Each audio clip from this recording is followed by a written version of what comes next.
আসসালামু আলাইকুম রহমতুল্লাহি ওবরকাতুহু। সম্মানিত দর্শক, সারা বাংলাদেশে ছাত্রলীগের অস্বাভাবিক তৎপরতা শুরু হয়েছে এবং এটা অনেকটা সেই যে আওয়ামী লীগ জামানাতে ছাত্র শিবির যেভাবে করত তার ঠিক কাছাকাছি রেখে বাকি অংশটা প্রকাশ্যে করা হচ্ছে। মানে অর্ধেক জামাত শিবিরের সেই যে গুপ্ত পলিসি সেই পলিসি আর বাকি অর্ধেক ছাত্রলীগের যে নিজস্ব যে এজেন্ডা রয়েছে সেই এজেন্ডা অনুযায়ী তারা কাজ করছে। আগে খবরটা বলে নিই, তারপরে খবরের কার্যকারণ এবং এই খবরের ফলে আমাদের রাজনীতিতে যে মৌলিক এবং গুণগত পরিবর্তন আসতে পারে এবং কী কী সম্ভাবনা হতে পারে, কী কী দুর্ঘটনা ঘটতে পারে এবং রাজনীতির যে কী কী মেরুকরণ আগামীতে ঘটতে যাচ্ছে সেই বিষয়গুলো নিয়ে সংক্ষেপে আলোচনা করব।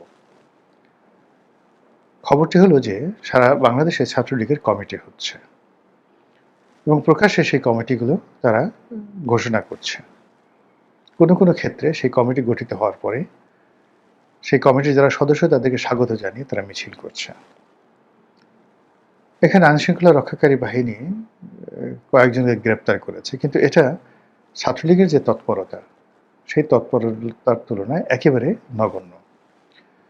২ নম্বর হলো যে অন্য সময়গুলোতে যা হয় বা গত ১৮ মাসে আমরা দেখেছি যে ছাত্রলীগ বা আওয়ামী লীগের যে কোনো কর্মকাণ্ডের সঙ্গে সঙ্গে সেখানে একটা মব তৈরি হয় ইনুস জামানাতে।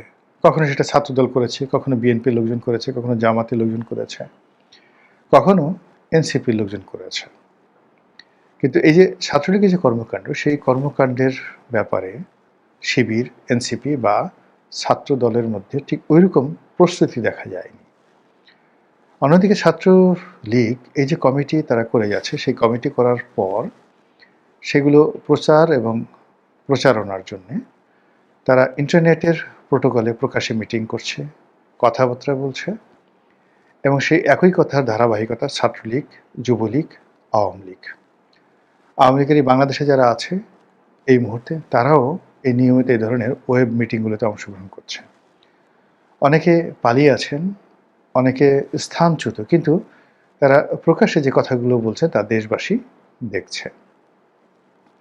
তো নতুন সরকারের যে এই সময় মাত্র ২ মাসের মাথায় ছাত্রলীগের এই যে তৎপরতা এবং ছাত্রলীগের হাত ধরে আওয়ামী লীগের অন্যান্য সংগঠন তাদের যে অগ্রযাত্রা, এগিয়ে যাওয়ার যে একটা প্রত্যয়, এটি আমি মনে করি আমাদের রাজনীতির যে সামনের দিনগুলো যে সমীকরণ সেই সমীকরণ মারাত্মকভাবে বদলে দেবে।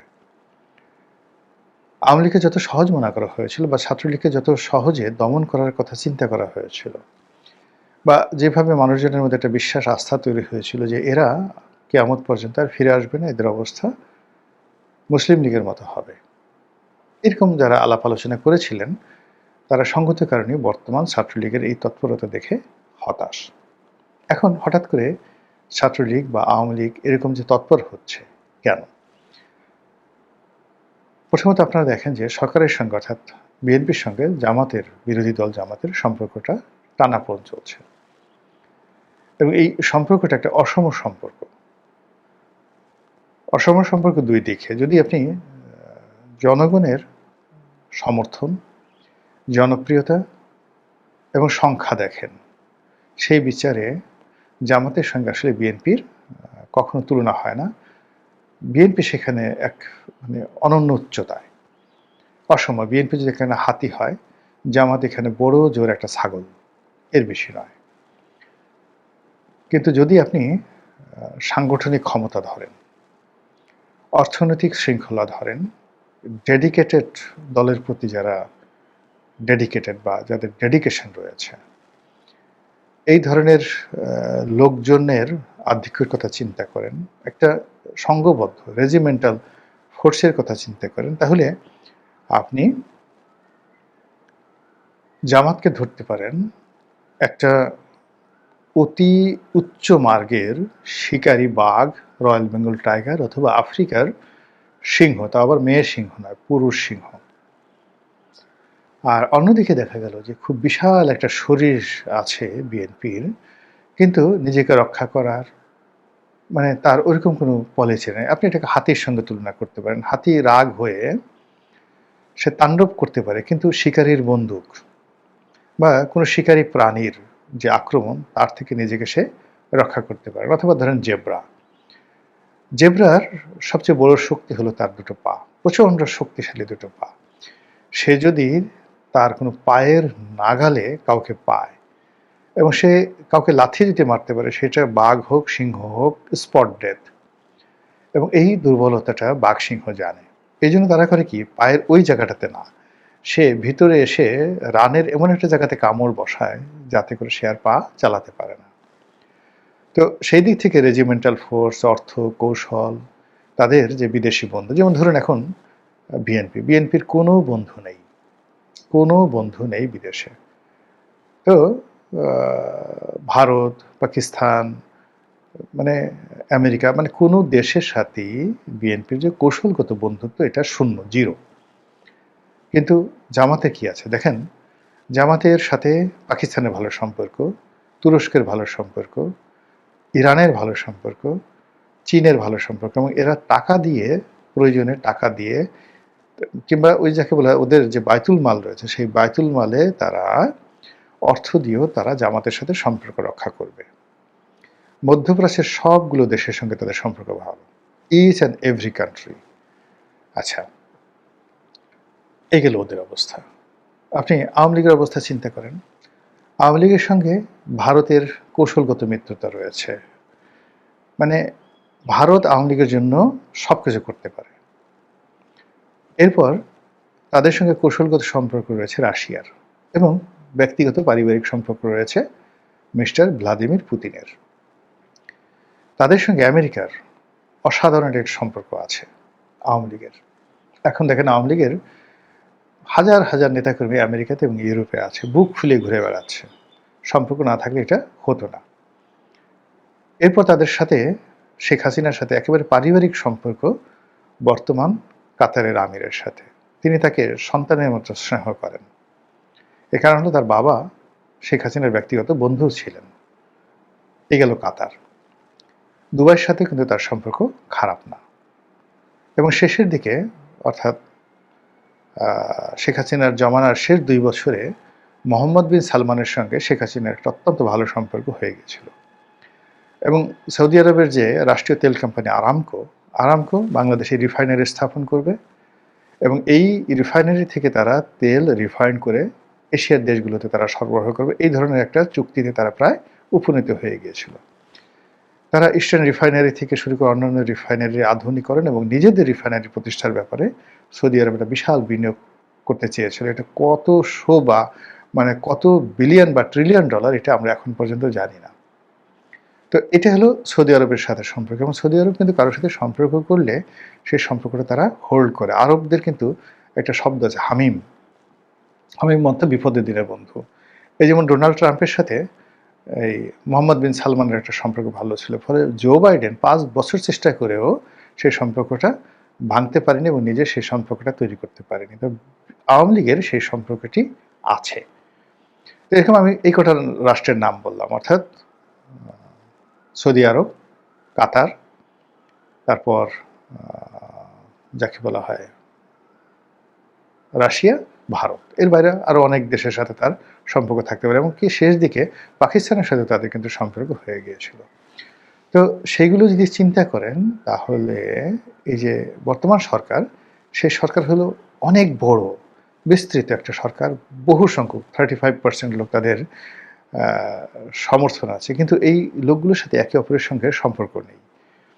এই দলের মধ্যে একজন সিঙ্গেল লোক নেই যে ডাকলে এই 35% লোক চোখ বুজে তার কথা মতো আসবে এবং তার কথা পালন করবে। যেভাবে শেখ হাসিনার কথা পালন করে, যেভাবে জামাতের লোকজন তার আমিরের কথা পালন করে, এমনকি ডাক্তার মাসুদের কথা যেভাবে পালন করে, বিএনপিতে এরকম একজন ডাক্তার মাসুদ পাবেন না, জামাতের সভাপতি পাবেন না। বিএনপিতে এইভাবে একজন শেখ হাসিনা নাই, একজন জাহাঙ্গীর কবির নানক নাই, একজন আলাউদ্দিন নাসিম নাই, একজন আরও অনেক, এমনকি ওবায়দুল কাদেরও নেই। তো এই মানে অপূর্ণতাগুলো আপনাকে চিন্তা করতে হবে। ঠিক সেই অপূর্ণতার মধ্যে 11 দল, অর্থাৎ বর্তমান যে বিরোধী দল আছে তাদের যে জোট 11 দল, তাদের সঙ্গে সরকারের একটা সম্পর্ক যাচ্ছে, টানাপোড়েন সম্পর্ক যাচ্ছে। এবং এটি কতগুলো ভয়াবহ ইঙ্গিত দিচ্ছে। সেই ইঙ্গিতের প্রেক্ষিতে একেবারে বাংলাদেশের সঙ্গে ভারতের, অর্থাৎ বর্তমান সরকারের সঙ্গে ভারতের যে একেবারে দহরম মহরম সম্পর্ক হয়ে যাওয়ার কথা, সেটা থেমে গেছে। 2 নম্বর হলো যে IMF যেখানে বলেছিল যে তারা একটা নির্বাচিত সরকার আসার সঙ্গে সঙ্গে ঋণ ছাড় করবে, ডক্টর মোহাম্মদ ইউনূসের সরকারকে তারা ঋণ দেবে না। IMF বেঁকে বসেছে, IMF এখন ঋণ দিচ্ছে না, এবং তারা স্বয়ং প্রধানমন্ত্রীর সম্পর্কে আপত্তিকর কথাবার্তা বলছে। IMF, খলিলুর রহমান আমেরিকার লোক, তিনি বারবার আমেরিকা যাচ্ছেন, এই যে চীন সফর করছেন, চীন সফর করে আবার তিনি আমেরিকাতে যাচ্ছেন।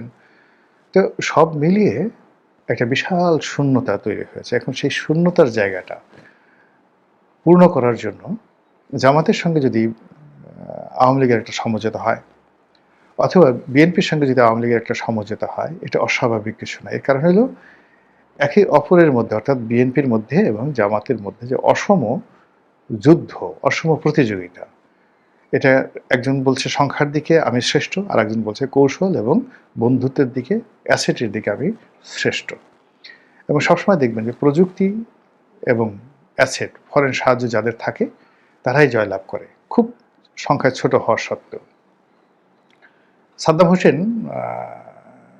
ইরাক শাসন করেছেন, খুব অল্প সংখ্যক লোক নিয়ে সুন্নি মতাবলম্বী হয়ে তিনি ইরাক শাসন করেছেন, যেখানে ইরাকের বেশিরভাগ লোক শিয়া মতাবলম্বী। এরপর ধরেন ইসরায়েলের কথা চিন্তা করেন, ইসরায়েল সমস্ত বিশ্বের দাপট দেখাচ্ছে, তার প্রযুক্তি দ্বারা, তার অর্থ দ্বারা, তার শক্তিশালী সেনাবাহিনী দ্বারা, এবং বিদেশে তার আমেরিকা এবং ইউরোপের মতো বন্ধু থাকার কারণে। জামাতও ঠিক ওই রকম একটা রেজিমেন্ট ফোর্স, যার যা কিছু আছে প্রত্যেকটা জিনিসই বিএনপির চাইতে শ্রেষ্ঠতর এবং খুব ইফেক্টিভ। তো সেই দিক থেকে তারা আবার ক্ষমতায় আসবে, আবার ভোট যুদ্ধ হবে। তারা এই যে গত 18 মাসে তারা ক্ষমতা যেভাবে চালিয়েছে, সেই ক্ষমতায় যে চালানোর পেছনে তাদের ভুল ত্রুটিগুলো তারা এখন মূল্যায়ন করছে। এই গত নির্বাচনে তাদের বিজয়ী হওয়ার কথা ছিল, তারা বিজয়ী কেন হলো না, ওটাও তারা মূল্যায়ন করছে। কাজেই আবার তারা একটা ফাইটিংয়ে যাবে এবং বিজয়ী হবে, এবং যত দ্রুত এটা করা যায়, even if it is tomorrow, তারা তো সেই কাজগুলো করবে। এবং সেই কাজের জন্য তারা যদি মনে করে যে আওয়ামী লীগের সঙ্গে তলে তলে সম্পর্ক রাখা দরকার, ভারতের সাথে সম্পর্ক রাখা দরকার, আওয়ামী লীগের যে ম্যান পাওয়ার অ্যাসেটগুলো আছে সেগুলো তাদের ওন করা দরকার, এখানে একটা যাকে বলা ছাড় দেওয়া হতে পারে, এবং সেই ছাড়ের ভিত্তিতে ছাত্রলীগ এখানে তৎপরতা চালাতে পারে, আওয়ামী লীগের লোকজন তারা বাংলাদেশে ফিরে আসার, নতুন করে সব কিছু শুরু করার চিন্তা ভাবনা করতে পারে। এই গেল এক। অন্যদিকে বিএনপির যারা নেতৃত্ব রয়েছে তারাও ভাবতে পারে যে জামাত তো আমাদেরকে ছাড়বে না, আমরা যদি আওয়ামী লীগকে ছেড়ে দেই তাহলে আওয়ামী লীগ জামাত নিয়ে নেবে, এবং তখন আওয়ামী লীগ এবং জামাত একত্রে মিলে আমাদের ঘাড় মটকাবে। কাজেই আমরা যদি মাঠে আওয়ামী লীগকে ছেড়ে দিই, তাদের সঙ্গে আমাদের খুব বেশি বন্ধুত্ব থাকার দরকার নেই, জাস্ট ছেড়ে দিলাম, তাহলে কেবলমাত্র 71 নিয়ে আমরা মাঝে মধ্যে একটু খোঁচা দিয়ে দিলাম, আর অমনি 71 নিয়ে আর জামাতের সে মুক্তিযুদ্ধে তাদের বিতর্কিত ভূমিকা নিয়ে দুই পক্ষের মধ্যে একটা রেষারেষি বাড়লো, মারামারি, কাটাকাটি, হানাহানি, রাজনৈতিক প্রতিযোগিতায় তারা ব্যস্ত থাকলো, আমরা আমাদের ক্ষমতা রাজনীতি করলাম, এবং আমরা বলতে থাকলাম দেখো আওয়ামী লীগ কত খারাপ, জামাত কত খারাপ, তারা ঝগড়া করছে, ঝাঁটি করছে, এত বছর পরে মুক্তিযুদ্ধ নিয়ে, স্বাধীনতার এই ইতিহাস নিয়ে তারা যে কাজগুলো করছে এগুলো মোটেও ঠিক নয়। তো এইরকম একটা সমীকরণ চলতে পারে, এবং সেটা যদি আসলেই চলে মানে কি, যে কোনো একটা ঘটনা হয়তো ঘটছে, বিনা ঘটনায় অনেক কিছু হচ্ছে না। এখন মানে সব কথা এই মুহূর্তে বলা যাবে না, বাট আপনারা 15 দিন পরে এই জিনিসগুলো দেখতে পাবেন, জাস্ট আফটার 15 days প্রকাশ্যে দেখতে পাবেন ভারতের কিছু মনোভাব, পাকিস্তানের কিছু মনোভাব, আমেরিকার মনোভাব, এবং ওটার প্রেক্ষিতে বাংলাদেশ সরকারের কিছু কর্মকাণ্ড। আপনারা জাস্ট আফটার 15 days এগুলো আপনার কাছে ওপেন আপ হয়ে যাবে। মানে এটা হলো মে মাস, তো মে মাসের কুরবানির আগে অথবা কুরবানির পরে জাস্ট আপনারা এমন কিছু দেখবেন যেটা আউট অফ ইউর ইমাজিনেশন, আপনারা কল্পনাই করতে পারছেন না। তো সেই সময়টাতে ছাত্রলীগের এই যে তৎপরতা, কমিটি গঠন, যে যাই মনে করুক না কেন, একজন রাজনীতির ছাত্র হিসেবে আমার কাছে মনে হচ্ছে এর অনেক সুদূর প্রসারী পরিকল্পনা রয়েছে। মহান আল্লাহ আমাদের সবাইকে হেদায়েত দান করুন এবং হেফাজত করুন। আসসালামু আলাইকুম ওয়া রাহমাতুল্লাহি